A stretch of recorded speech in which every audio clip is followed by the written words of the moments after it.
I represent underrepresented minorities, so I'm going to tell you all the minorities that I represent. I am Moroccan.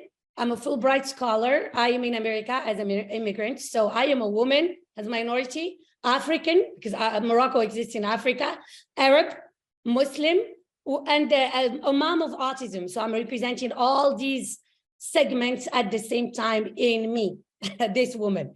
And my background has been vivid and active. I'm excited and fortunate to have a lot of opportunities. So after the Fulbright scholarship, I was in key management roles with multinational companies. Then I did an MBA in the beginning, then a master's in finance. Then I delved into investment banking. So a lot of capital market trading, mostly with men, as you can imagine. I was the first female to take the role of chief executive officer of an investment bank in Saudi Arabia. So that was historic in the region. I am currently teaching at Cornell and Brandeis. I am the chair of the FinTech program at Brandeis. So that puts me in technology and finance. Well, if you notice, these two industries are low in ratio of women.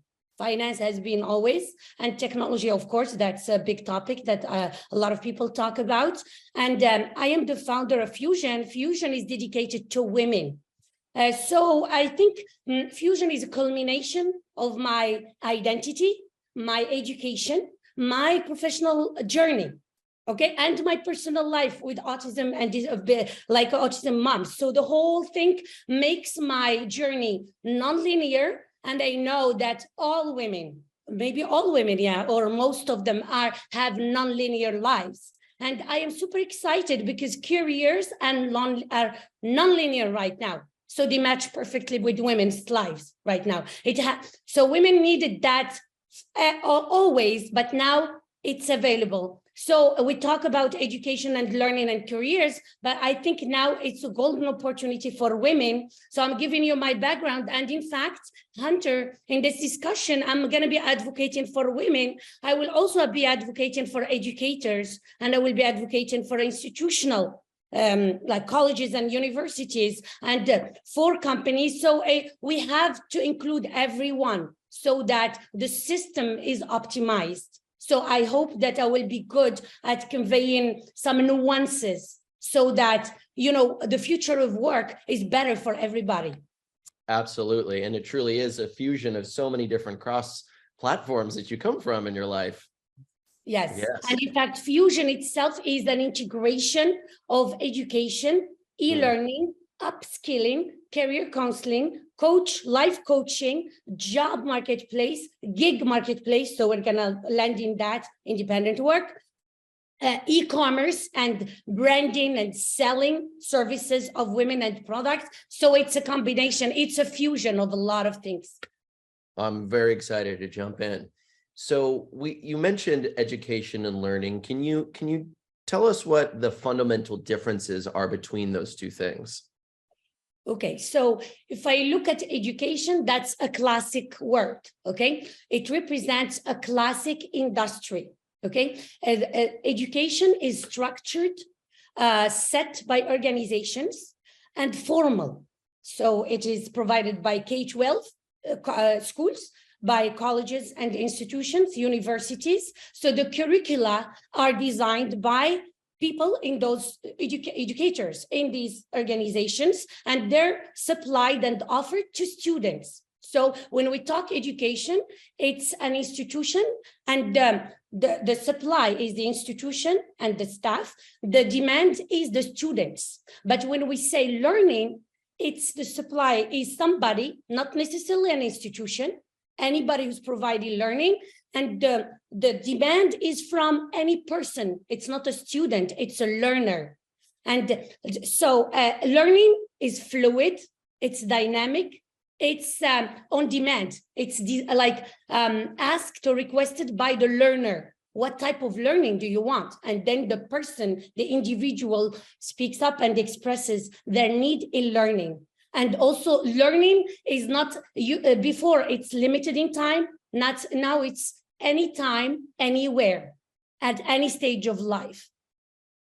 So fluidity, a lot of things like time and also the cost. We can talk about the cost. The education is more costly than learning. Yes, absolutely. When you're paying for housing and board and all these different teachers and you're in person, so there's, potentially keeping the lights on and all these different things that the cost of education are going to. But in learning, you're saying it's now, what I'm hearing is it's more fluid, it's dynamic. People can do it from home, they can do it from their phones, they can do it from wherever they're dialing in from. And so the overall cost and the overhead is much lower. Yes. Also, I'm from finance, so I'm going to tell you something else. Opportunity cost. When you're going to college, you don't work. When you do learning, you can still work. So you don't forgo that income still coming, but you're learning also. Right. That's a huge difference. You're not just stocking up or piling up student debt and going to figure it out down the line, right? This is something you're doing simultaneously and you're paying for your education, hopefully, as you're going along, or excuse me, you're learning. Yes. Yeah. Correct. Yeah. So talking about higher education, have you noticed ways, how has higher education changed over the years and evolved? And what are some of the reasons that you've seen having caused those changes? Okay, so I'm a business person, so I'm gonna start from the big picture. So when something happens in an industry, it affects other industries. It's called cross-fertilization or infection. In fact, it's like an infection. So when Amazon happens and you can do e-commerce and receive your product anytime, anywhere, then when Uber Eats and delivery and all that is happening, education also is undergoing the same because the consumer is asking for the same. So education also started, like the users started to request anytime, anywhere. Flexibility. We just said opportunity cost. You don't want to be on campus all the time to be educated. You want to be doing your job or doing your life, but also being educated. So there is that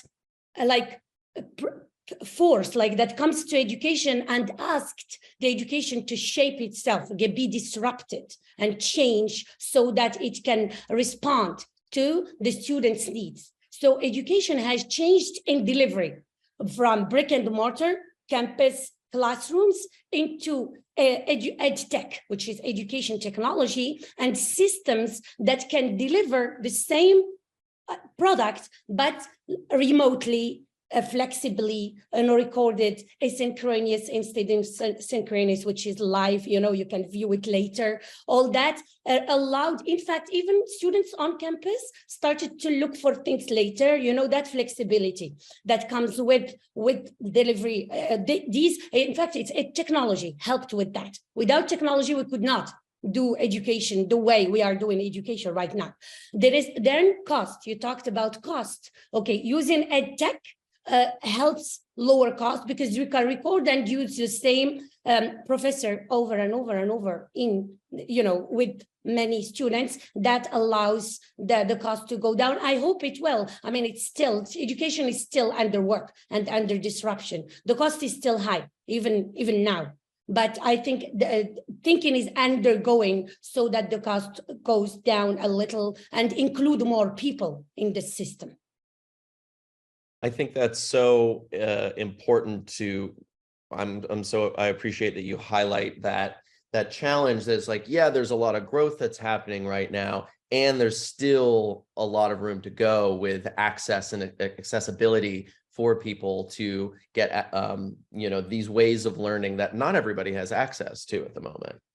Also, Hunter, we talk inclusion in Power to Fly. One of the things I love about Power to Fly is diversity and laser focus on small niches of the demographics in many countries. So it's fascinating to see how many underrepresented groups are represented in Power to Fly and their topics are discussed, so that's very interesting and new.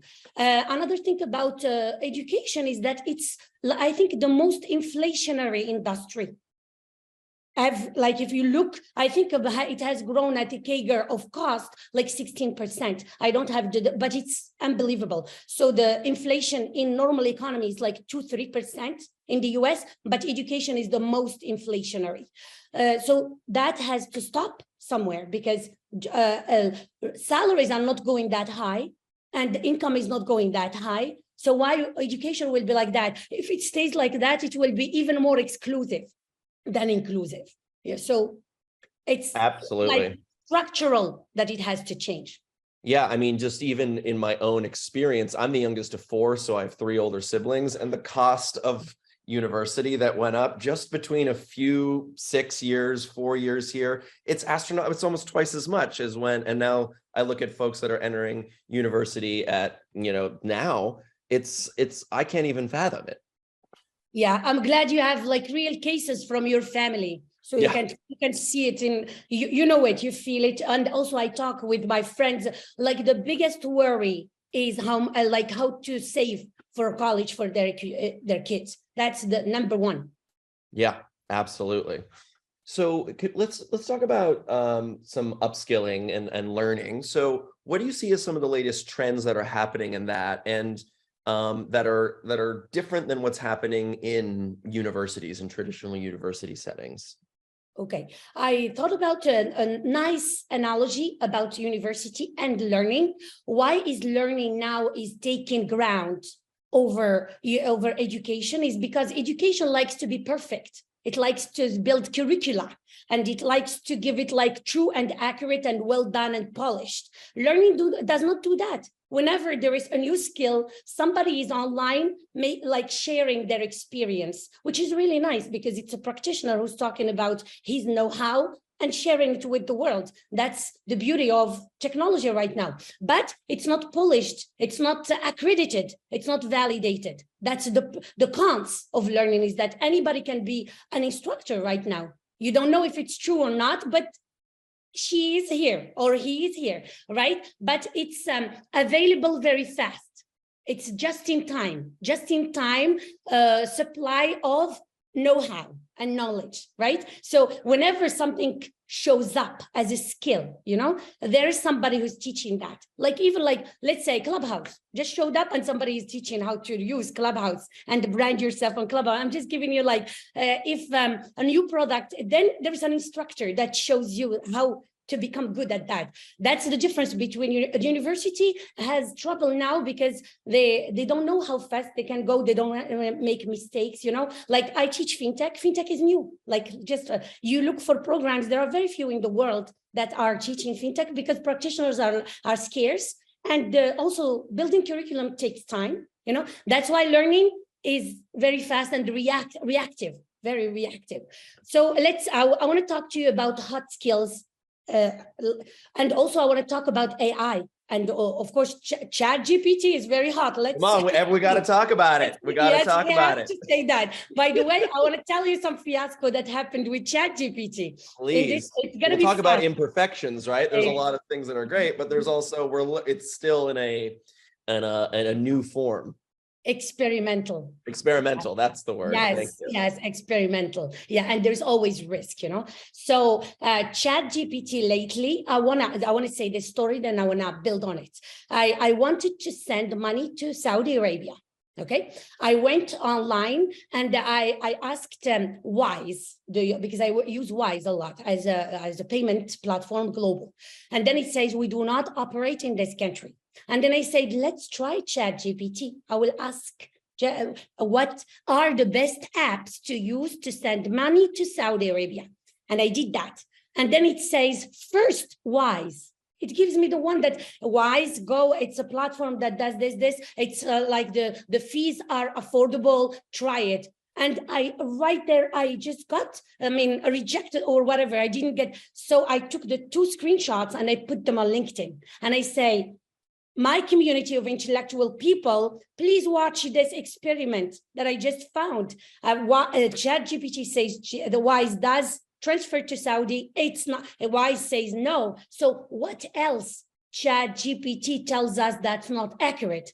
This is a real case, and I just found it by accident. But what else does ChatGPT recommend to me and it's not valid, and I will not be able to test it and validate it or find any inaccuracy, because in intangible things, it's not easy to prove the wrong, right? So let me move from this and tell you about like hard skills. When I think ChatGPT and generative AI, I think about robots coming to take jobs out of humans. Okay, and as you know, Power to Fly is here to supply jobs, and Fujn is here to supply learning with earning, which is jobs and gigs. We combine both work and independent work, but also we are here to upskill women so that they can make money.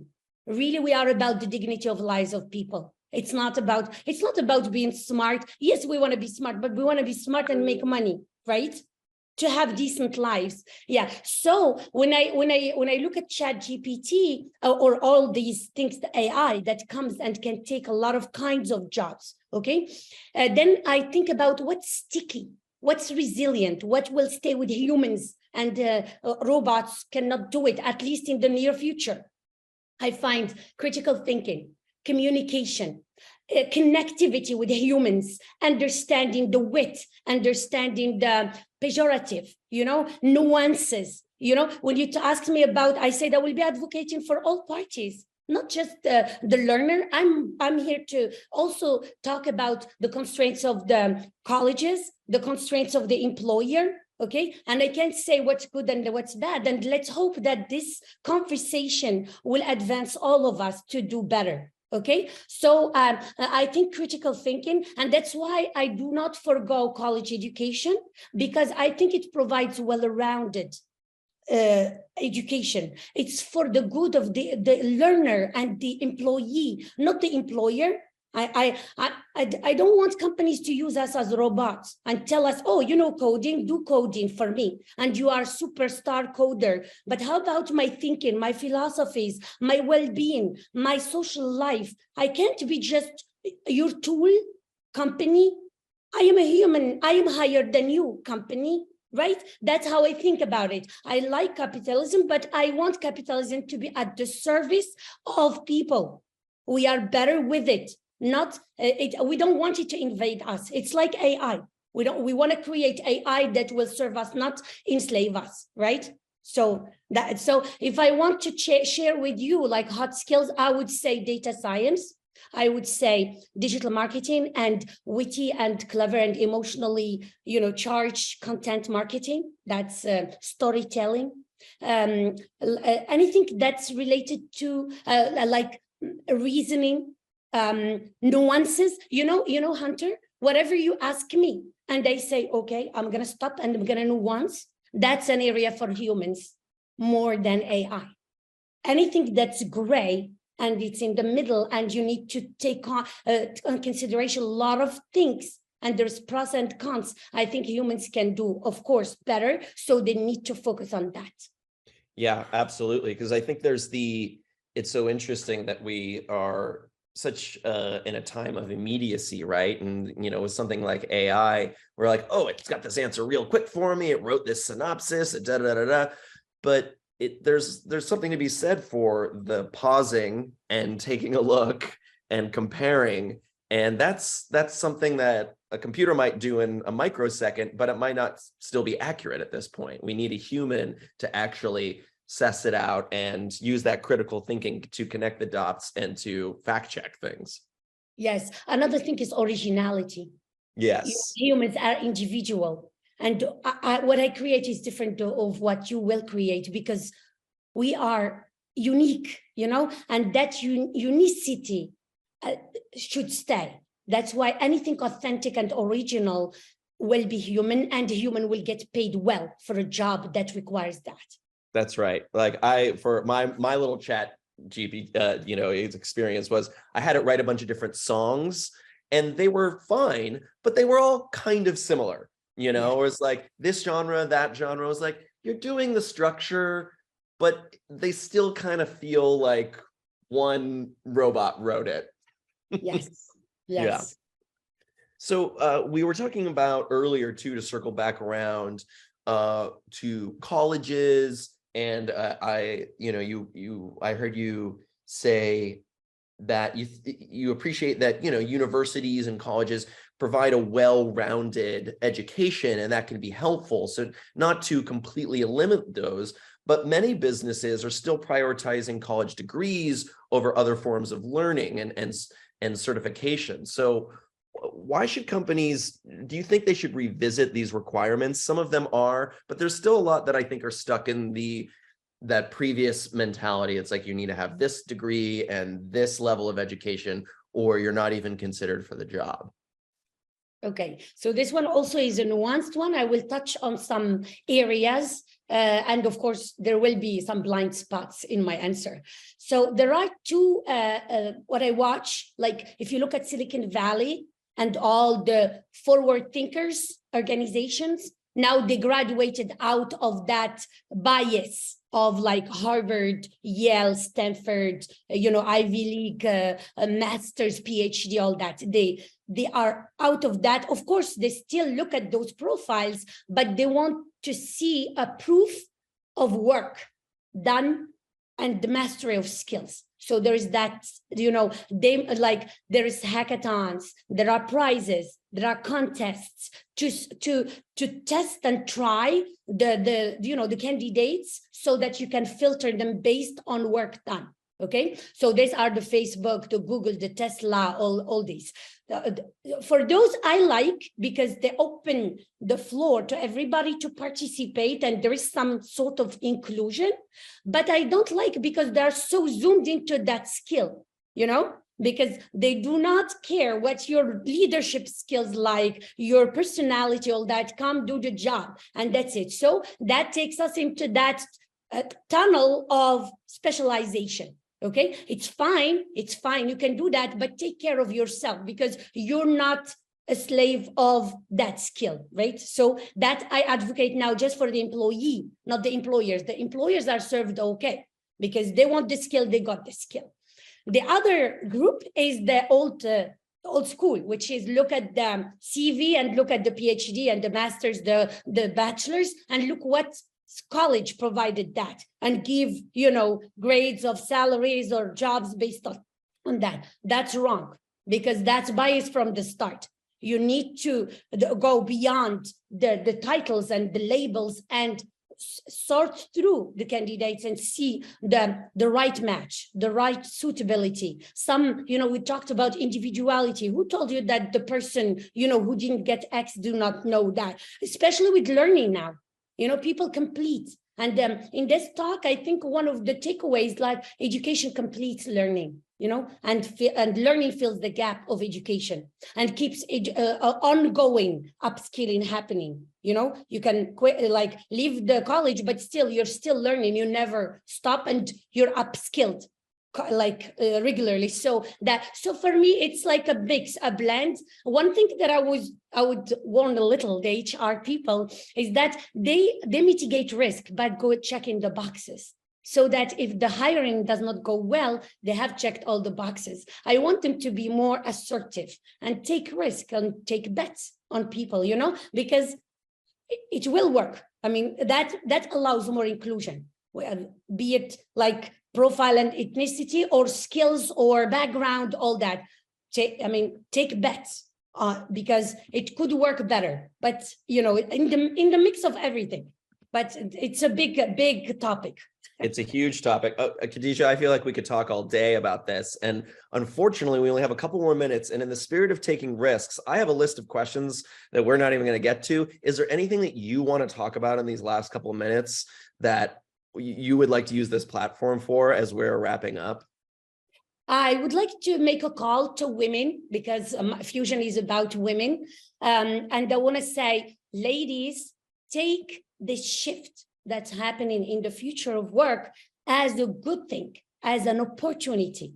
And because women has been behind, and this is transformation. It's a disruption, it's historic. So take advantage of remote work. Take advantage of flexible work, take advantage of learning, e-learning, on-demand learning to upskill yourself, network, look for your sisters to coach you, to mentor you, to look for opportunities because they are out there for you. Just look for them, Okay, get the right guidance. I think it's an opportunity. I'm optimistic. And I think it's a golden opportunity for women. And I'm here just to raise awareness about that for them specifically. I think it's rosy for everyone, but I took this mission to speak to women. So I'm going to do that here.